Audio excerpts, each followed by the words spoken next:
विलास भुमरेंच्या मुलाच्या बोटाला शाई लावल्याच्या प्रकरणी जिल्हाधिकाऱ्यांकडून 3 अधिकाऱ्यांचं निलंबन करण्यात आले। मतदान केंद्र प्रमुख, मतदान अधिकाऱ्यासह होमगार्डवर खरं तर निलंबनाची कारवाई करण्यात आली आहे।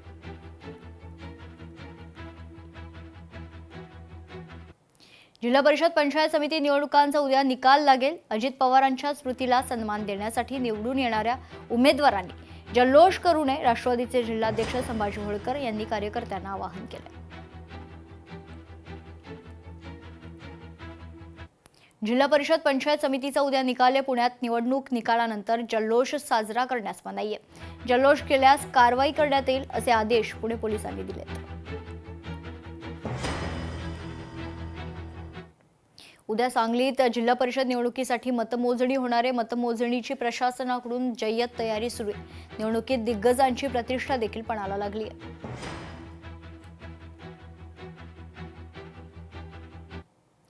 सुनेत्रा पवारांनी मतदारांचे आभार मानले। झेडपीच्या मतदानानंतर सुनेत्रा पवारांकडून मतदारांचे आभार व्यक्त करण्यात आले। सोशल मीडियावर पोस्ट करत आभार मानले। जिल्हा परिषद आणि पंचायत समिती सार्वत्रिक निवडणूक 2026 या लोकशाहीच्या उत्सवात उत्स्फूर्त आणि सक्रिय सहभाग नोंदवत आपला मतदानाचा हक्क बजावून लोकशाही अधिक मजबूत केल्याबद्दल सर्व मतदार बंधू भगिनींचे मनपूर्वक आभार। या संपूर्ण निवडणूक प्रक्रियेदरम्यान राष्ट्रवादी परिवारावर दुःखाचा डोंगर कोसळलेला असतानाही आपले लाडके नेते, राज्याचे दिवंगत उपमुख्यमंत्री माननीय श्री अजितदादा पवार यांच्या दूरदृष्टीतील ग्रामीण महाराष्ट्राच्या प्रगतीच्या संकल्पपूर्तीसाठी शिस्तबद्ध, एकजुटीनं आणि निष्ठेनं पक्षासाठी कार्य करणाऱ्या राष्ट्रवादी काँग्रेस पक्षाच्या सर्व मान्यवर नेते, आजी माजी पदाधिकारी, कार्यकर्ते आणि हितचिंतक यांचे विशेष आभार अशा शब्दात सुनेत्रा पवारांनी आभार मानले।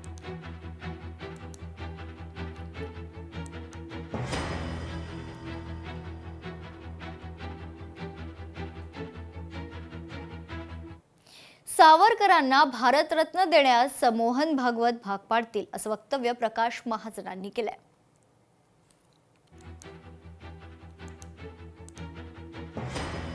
प्रतिष्ठा वाढ,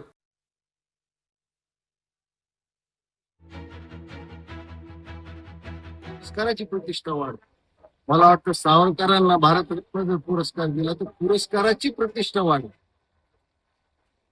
आणि त्या उद्देशाने माननीय मोहन भागवतने हे वक्तव्य केलं असावं। आम्ही शाखेवर जात असताना आमच्या शेजारी कोण उभा आहे, त्याची काय जात आहे कधी आम्ही विचारलं नाही। संघामध्ये कोणाची जात कधीच विचारली जात हे आता हे मी जाहीर केलं नसतं, पण संघाचे प्रांताचे संघचालक म्हणजे महाराष्ट्राचे ही कोणी जाती होऊन रजू भैया संघचालक नाही, रजू भैया कोण जात बघून ठरवलं जातं। त्याचं काम, त्याची संघाविषयी असलेली निष्ठा, हिंदू धर्मावर त्यांची निष्ठा, हे बघून संघचालक ठरवले जातात। खूप लहान आहे त्यावर प्रतिक्रिया देण्यासाठी। लोकशाही मराठी ऐका, पहा, जागरूक रहा।